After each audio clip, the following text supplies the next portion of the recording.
নমস্কার বন্ধুরা, কাকলির হিসেবে তোমাদের সবাইকে আরও একবার অনেক অনেক স্বাগত। আমি কাকলি মুখার্জি। আশা করি তোমরা সবাই খুব ভালো আছো। যা প্রচণ্ড গরম পড়েছে তাতে কোনো কিছুই খেতে ইচ্ছা করছে না, আর সবসময় ওই একঘেয়েমি ডালও তো ভালো লাগে না।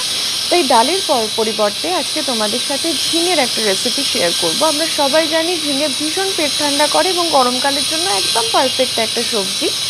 তো চলো কথা না বাড়িয়ে, আর আমাদের বাড়িতে এটাকে আমরা বলি ঝিঙের ঝোল। তো চলো কথা না বাড়িয়ে রেসিপিটা স্টার্ট করে দেওয়া যায়। একটা কড়াইকে আঁচে বসিয়ে তার মধ্যে সর্ষের তেল দিয়ে দিলাম। সর্ষের তেলটাকে একটু নাড়াচাড়া করে গরম হয়ে গেলে তার মধ্যে 1 চামচ মতো আমি কালো জিরে একটু হাত দিয়ে ডলে নিয়ে আমি ফোড়ন হিসেবে দিয়ে দেব। কালো জিরেটাকে একটু ভাজা ভাজা করে নিয়ে আমি 2টো কাঁচা লঙ্কা একটু ফাটিয়ে দিয়ে দেবো, আর দিয়ে দেবো তার সাথে একটুখানি হিং, 1 পিঞ্চ মতো। মশলা থেকে একটু সুন্দর ভাজা ভাজা গন্ধ বেরোলে আমি কেটে রাখা আলুগুলো, এরকম পাতলা পাতলা করে কেটে রাখা আলুগুলোকে এর মধ্যে দিয়ে আর আমি ভালো করে এটাকে নাড়াচাড়া করে ভেজে নেব।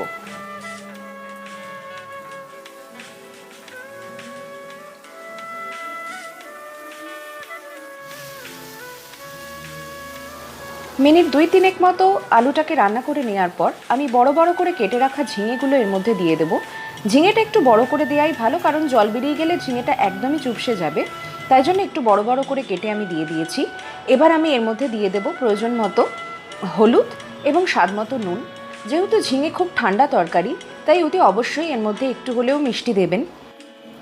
ব্যাস, মশলার পর্ব সব কিছুই বলতে গেলে শেষ। এবার ভালো করে নাড়াচাড়া করে সমস্ত কিছু আমি মিশিয়ে দেব। এটা এতটাই হালকা পাতলা যে এর মধ্যে কোনো মশলাই আমরা দিই না। এখন কটা কাঁচা লঙ্কা, জাস্ট একটু টেস্টটা যাতে এনহ্যান্সড হয় সেই জন্য কাঁচা লঙ্কা স্বাদ মতো কয়েকটা একটুখানি থেঁতো করে নিয়ে এর মধ্যে দিয়ে একটু ভালো করে নাড়াচাড়া করে মিশিয়ে দেব। ঝিঙে যেহেতু জলীয় জিনিস, ঝিঙে থেকে তো জল বেরোবেই। আর তার উপরে যতটুকু গ্রেভি আপনাদের দরকার বা যতটুকু জল আপনাদের দরকার, ঝোলটা যতটা দরকার সেই পরিমাণে জল দিয়ে ভালো করে একটু নাড়াচাড়া করে মিক্স করে নিয়ে এটাকে আমি হতে দেব, যাতে এটার মধ্যে একটা ফুট এসে যায়। এবার একটা পাত্রের মধ্যে সামান্য একটু ময়দা আর একটু দুধ নিয়ে একটা স্যালারি মতো তৈরি করে নেব, একটু পাতলা ঘোল টাইপের তৈরি করে নেব, ভালো করে ঘুলিয়ে নিয়ে, যাতে ওর মধ্যে কোনো লাম্পস না থাকে। এদিকে অন্যদিকে ভালো করে এটা ফুটতে শুরু করে দিয়েছে। তো এবার ওই গুলে রাখা ময়দার ঘোলটাকে আমি এর মধ্যে দিয়ে দিয়েছি। ময়দার এই ঘোলটা দেওয়ার কারণই হচ্ছে ঝোলটা যাতে খুব পাতলা না হয়ে যায় আর একটু ঘনত্ব পায়, আর দুধ দেওয়ার কারণে এটা খুব সুন্দর একটা ফ্লেভার এটাতে আসে।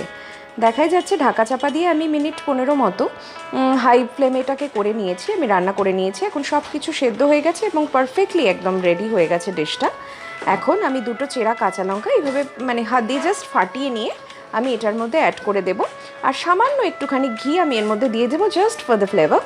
দিয়ে আমি গ্যাসের ফ্লেমটাকে অফ করে দিয়ে এটাকে মিনিট 5-10 জন্য আমি জাস্ট একটু রেস্ট নিতে ছেড়ে দেবো।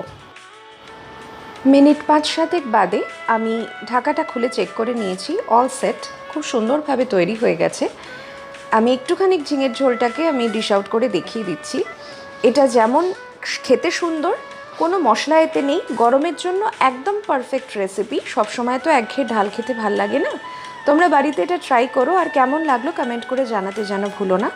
সুস্থ থাকো, ভালো থাকো তোমরা সবাই। দেখা হবে খুব শিগগিরই একটা নতুন রেসিপি নিয়ে, নতুন একটা ভিডিওতে। Till then, bye bye all.